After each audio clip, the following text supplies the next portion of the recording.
السلام عليكم ورحمة الله وبركاته. ازيكم حبايبي؟ عاملين ايه؟ يا رب تكونوا دايما بخير. كل سنة وانتم طيبين. خلاص بقى العيد داخل علينا اهو. للأسف رمضان خلاص ماشي، واحنا بصراحة الأيام دي بنبقى زعلانين قوي ان هو خلاص هو جه وما حسناش بيه فعلا، جري بسرعة. يلا بقى نعمل معاكم فطارنا النهاردة. وطبعا هنبدأ بقى نعمل معاكم، نبدأ تنظيفات العيد بقى كده. وانا عملت البوتفور هنزله لكم برضو. وهعمل شوية قراقيش بس عشان انا مامتي يعني مديانا فلوس جبنة من بره. فشوية قراقيش بس اللي هعملهم في البيت عشان هي ادتنا جبنة كحك وجبنة بسكويت من بره اللي هي العلب الجاهزة. هوريها لكم برضو واحنا بنفرش ان شاء الله مع بعض. بس خطير يعني. هوريكم اسم المحل اللي احنا جايبين منه واعرفكم الاسعار بتاعته. وبعد كده بقى زي ما انتم شايفين هنعمل معاكم بقى. اول حاجه هنبدا بيها البلح عشان خاطر يبوش. طبعا هو كده كده احنا بنغلي اللبن ونحطه، بنغسله الاول، بنجيب البلح نغسله ونحط عليه بقى شويه سكر كده، ومش سكر كتير قوي عشان هو البلح كده كده بينزل ايه السكريات بتاعته، فما تكتروش قوي في البلح سكر. وبعد كده اجيب اللبن بقى اغليه واروح نازله عليه، نازله على البلح، بينزل بقى السكريات بتاعته وبيدي طعم جميل قوي. وبعد كده عملنا بقى كتنج كمان وقلبته بقى كده عشان السكر بتاعه يبوش. وهنعمل معاكم فطار بقى النهارده. اللحمه دي يعني هي مش محصله، انا ما عنديش ولا توابل كبسه ولا عندي الحاجات اللي هما بيحطوها، ما عنديش اللي هو حبان. يعني المفروض بيبقى فيه ليمون، اللي هو فيه ليمون وفيه قرفه وفيه المفروض عامة الحاجات بتاعة الكبسة كلها تعتبر مش موجودة عندي. بس بصراحة ان احنا النهاردة كنا هننزل نجيب اللبس وكده، بس كان ميدو بيمتحن وكسل بصراحة ينزل. جه من الامتحان كان الجو حر نار، فقال لا يا ماما انا مش قادرة انزل قبل الفطار، حتى كنا هنفطر بره. بس بابا قال خلاص بقى ايه، بدن هو حران وفي نفس الوقت مش عايز يصحى من النوم. يعني هو جه من الامتحان دخل على السرير على طول، يا ابني طب نخرج طب كده، قال لا والله مش قادر. فالجو فعلا انا كنت جايباه من المدرسه كان الجو حر قوي. فسيبنا بقى وقلنا ايه خلاص نفطر بقى في البيت. انا ما كنتش عامله حسابي طبعا ان احنا هنعمل فطار، فقلت خلاص نعمل بقى النهارده. طلعت كيس لحمه حطيته في ميه كده عشان ينبش، وقلت بقى ايه نعمله مع بعض. طبعا ما عنديش زي ما بقول لكم ولا مقادير ولا توابل الكبسه ولا عندي اي حاجه، فقلت ايه دي يعني ايه ما بين الكبسه وما بين ما اعرفش دي ايه، فقلت اعملها وخلاص.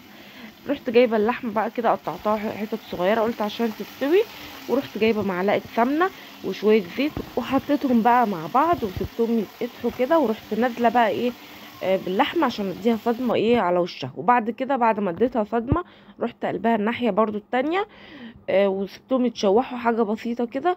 ورحت جايبه بقى بصلايه حلوه ورحت مقطعاها بقى ايه قطع صغيره كده، ورحت نازله عليها على اللحمه دي برضو بعد ما اتشوحت. وهبدا اشوحها تشويحه بسيطه برضو معاهم كده، وهنزل بشويه فلفل اسمر بس كده، وابدا اقلبهم مع بعض اشوحهم تشويحه بسيطه. وابدا انزل بقى بالميه بتاعتهم، وحطيت الاربع فصوص حبان، حطيت 4 فصوص حبان يعني معاها برضو كده وهي بتتشوح. وبعد كده بعد ما تشوحت كده بسيط هروح انزل بقى بشويه ميه عليها عشان ايه، بس مش هنزل بميه كتير يعني ايه كل شويه نزودها عشان يعني ما بتنزلي مش عايزاها تبقى شوربه هتستوي. كل شويه زودها شويه ميه بشويه ميه. وبعد كده عندنا بقى كمان هنعمل النهارده كنافه بالمهلبيه. انا ما عنديش كاستر فهعملها بالمهلبيه عادي تنفع. انا كنت عندي بقى ايه من اللي هو اللبن اللي هو العادي اللي هو الجاموسي، يعني اللي انا عامله منه البلح كان فاضل منه شويه، ورحت قايله بقى ايه هنعمل بيهم المهلبيه. بس ما عنديش الا ما كانش فاضل اللي يجي كوبايه ونص كده ولا كوبايه وربع.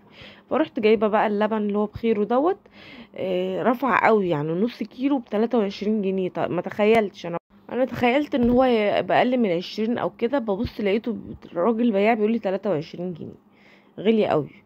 وبعد كده زي ما انتم شايفين انا جبت بقى الكنافه قطعتها صغير خالص يعني بالمقص كده، ونزلت عليها قطعتها صغير قوي كده عشان للاسف طلعتها من الفريزر وسبتها بره شويه. لو انتوا طلعينها من الفريزر على طول افركوا فيها مش تاخد منكم وقت.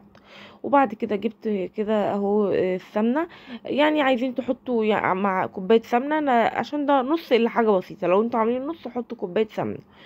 وبعد كده حطيت معلقتين بقى شربات عليها كمان عشان ما عنديش سكر بودره، يعني ممكن تحطوا لا اما سكر بودره لا اما تحطوا معلقتين شربات، واحنا كده كده عاملين الشربات فحطيت بالمره ايه معلقتين شربات.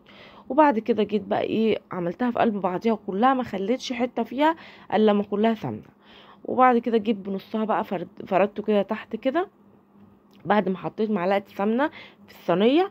وهبدا بقى ايه اعملها فردها مع، وابدا انا عندي دي او بظهر كوبايه اي حاجه واضغطوا عليها.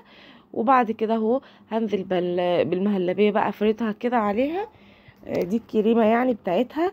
وهبدا افردها في الصينيه كلها. وبعد كده انزل بقى بالايه ببقيه الكنافه اللي هي هحطها على الوش كده، ومش هحط اي حاجه تانية، احطها في الفرن واكون مسخنه الفرن مشغلاه على درجه عاليه عادي، انا بعمله على اعلى درجه. وبعد كده احطها بقى ايه تستوي اهو زي ما انتم شايفين بقى كده. وخلاص بقى حطيتها في الفرن، وجيب بقى اللحمه كده اروح خلاص اهي قربت تستوي، حاجه بسيطه خالص. واروح نازله بقى ايه، طبعا ما عندناش برضو رز بسمتي كل حاجه، بس احنا ما كناش عاملين حسابنا في الفطار النهارده. وانا بصراحه من ساعه ما جبت رز بسمتي وعملته مره من اول رمضان ما عملتوش تاني، ما جبتش يعني بصراحه. والرز البسمتي وصل ل 110، فبصراحه ما جبتوش. فجيت بقى قلت طب نعمل بقى ايه بالرز اللي هو البلدي نجربه. عملنا بقى بالرز البلدي، وكان عندي كيس برياني، قلت الكيس البرياني ده نحط منه عشان خاطر ايه يبقى عامل زي الرز البسمتي. ورحنا نازلين بقى ايه بالتوابل على الرز والميه وملح وكده، وسيبناه بقى يستوي. طبعا اللحمه عندنا مستويه عشان يعني ايه هتكمل سوا حاجه بسيطه مع الرز اهو. وحطينا بقى التوابل وحطينا شويه الملح وهنسيبه بقى على النار اهو. واحنا بعد ما سيبناه بقى على النار، وطبعا طلعنا بقى ايه صينيه الكنافه عشان خاطر خلصت وكده. وبعد كده اهو زي ما انتم شايفين حطينا بقى الشربات كده عليها اهي. الشربات طبعا كان بارد، يعني احنا عملنا الشربات لازم بدل الكنافه سخنه يبقى الشربات بارد. هو الحاجه الوحيده البسبوسه اللي بيكون الشربات بارد والبسبوسه بارده، لكن الجلاش إيه لطايف اي حاجه لازم يكون الشربات بارد اهو. زي ما انتم شايفين خلصنا بقى وحطيناها بقى كده، حبيت اعملها بالشكل ده. ورحت جايه بجوز الهند بس زينتها كده. ورحت بقى جايه من النص كده برضو حطيت شويه سوداني كده كانه ايه اللي هو الفستق بقى، يعني ده ايه فستق الغلاب. وفطرنا بقى كان خلص بقى، اتفضلوا معانا. عملنا بقى الرز ده الرز البسمتي الكداب. وكان عندنا بقى مخلل، ما كانش عندنا والله المخلل بتاع بره، عندنا اللي هو المخلل اللي هو اللفت وكده. وعملنا شويه طحينه. وطبعا عملنا كيس التانج والعصاير وكده. ولولو عندنا ما بتشربش اللبن بتاع البلح، فحطينا له حبه صغننين بلح كده في قلب كوبايه. وبكده نبقى وصلنا لنهايه الفيديو. ما تنسوناش بقى باللايك وبسبسكرايب او الاشتراك، وتفعلوا الجرس عشان يوصلكوا كل جديد مننا. والسلام عليكم.